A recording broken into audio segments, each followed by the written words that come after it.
conversation with Stephen here. Yes, Stephen, yes. he is a native to Kansas City. Beerman. Beerman, but they call beerman. He is actually here in Oklahoma. He mentioned to me earlier how he came in with a limo. Yeah, with a limo. limo. Tell me a little bit about it. 27 feet of winning, baby. That's what I'm talking about. 4 bones on 100 spokes, large and in charge, big cars and movie stars. Came in style. And sex appeal. In style. So, Stephen, tell me a little bit about yourself. Tell me, when did you become a Trump supporter, and what drew you to him, and were you always a conservative, Republican? Tell me. Yeah, I walked away from the Republicans back in 2006. Once we gave them a trifecta from 04 to 06, they spent like drunken sailors, and they became, basically Democrats. So I walked away from them back then. Then they, half the country's wealth was stolen in broad daylight. September of 09, nobody goes to jail except Bernie Madoff, and he was stealing from his own people. Then, of course, they ushered in Obama to normalize Marxism in the United States of America, teeing it up for Hillary to do us in. You think it'd be common sense you wouldn't vote for a guy named Obama for president of the United States, particularly since that wasn't even his real name, but. Well, thank you for sharing that. One more question for you too. Where do you stand with all the issues that are taking place in today? Or I should say more recently with the whole BLM movement, the whole police, anti-police, anti-government, almost basically. Where do you stand with all that? Well, the thing is that if you're going to burn down cities and defund the police, you're no friend of ours. These people are the same people that rigged an election, rigged an investigation, and rigged an impeachment process against the American people, and they lost all 3.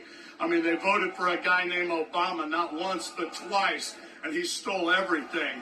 That's why they were down on Epstein Island raping and eating those babies down there. Just look at the flight logs. They all knew who he was, what he did, where he did it. That's why they got on his plane to fly down there and do it with him. That's what the real problem is. It's pedophilia, and as soon as everybody finds out that all these people are pedophiles, that's when the party really begins. Yes, we got to expose them for who they really are and give people the truth instead of continuing. $5,000 worth of hot dogs. Please explain that to me. It's in their own emails. Well, thank you for sharing that. Thank you for sharing that. I had one question for you. Why do you choose today not to wear a mask? Well, the reason why I don't wear a mask is because it's not easy being a trendsetter. People think it's easy. But it's not. It's a hoax. 99.7% survival rate. Are you kidding me? You've got Bill Gates running around like a psychopath trying to cram his vaccine down my throat, and I'm doing just fine without it, Bill. Didn't you go down to Epstein Island yourself? Epstein and Weinstein just doesn't sound like a Presbyterian problem to us.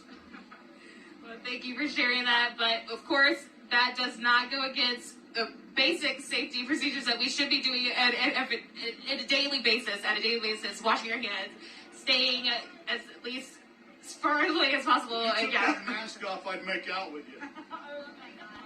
Well, anyway, Stephen, it was so great talking with you, and thank you so much for your time. You. Do you have anything else you want to say maybe to other Trump supporters who are watching who can't be out here? Absolutely. Stars and bars, red, white, and blue home team, man. It's Trump 2020. They're throwing an octogenarian at us, struggling with dementia, trying to hide liquor on his breath, dealing with a son who just got a stripper pregnant down in Arkansas, cheating on his dead brother's wife. Well, Stephen, again, thank you. Thank you so much for your time. You have a blessed day. Well, he had a lot to say, and we'll hear some more stories, I'm sure. And, yeah, thank you, Liz. Okay, we're going to hop off. There was some